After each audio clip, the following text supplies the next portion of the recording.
কলকাতার মানুষজন তাদের খাবার নিয়ে সবসময় গর্ববোধ করে এবং তাদের খাবারের মধ্যে অন্যতম একটা খাবার হলো রসগোল্লা, এবং তারা বলে যে রসগোল্লা তাদের নিজস্ব খাবার। এখন এই বিষয়ে কিন্তু ঐতিহাসিকদের অনেক মতভেদ আছে।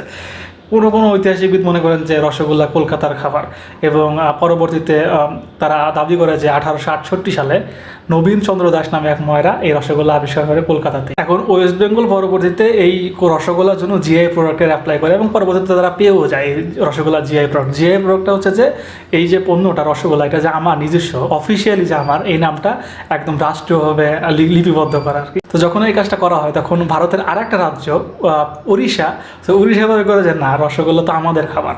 পুরীর জগন্নাথ মন্দিরে প্রায় 600 বছর হলো এই রসগোল্লা প্রসাদ হিসাবে মানুষকে দেওয়া হইতেছে, এবং এটা আমাদের নিজস্ব খাবার ভাই, এটা কলকাতার কেমনে হয়?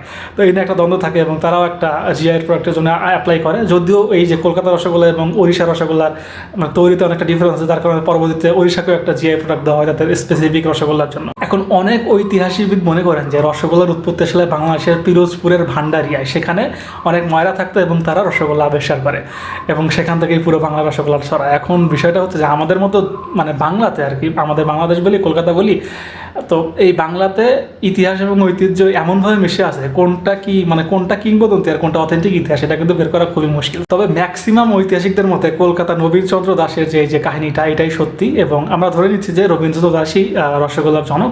বাই দ্য ওয়ে, রসগোল্লা নিয়ে কিন্তু একটা ছবিও আছে কলকাতাতে, তারা 2018 সালে পাভেল নামের এক ডিরেক্টর রসগোল্লা নামের ছবিটা বানায়, এবং ছবিটা বেশ ভালো। ছবিটা দেখানো হয় যে রসগোল্লা আসলে কীভাবে, কোন প্রক্রিয়া কীভাবে আসে, স্ট্রাগল, এভরিথিং, মানে সব কিছু দেখানো হয়। তো আলটিমেট কথা হচ্ছে যে রসগোল্লা যারই হোক, উড়িষ্যারই হোক, কলকাতারই হোক, বা বাংলাদেশেরই হোক, যেকারই হোক, রসগোল্লা ভাই আপনি খেতে হবে।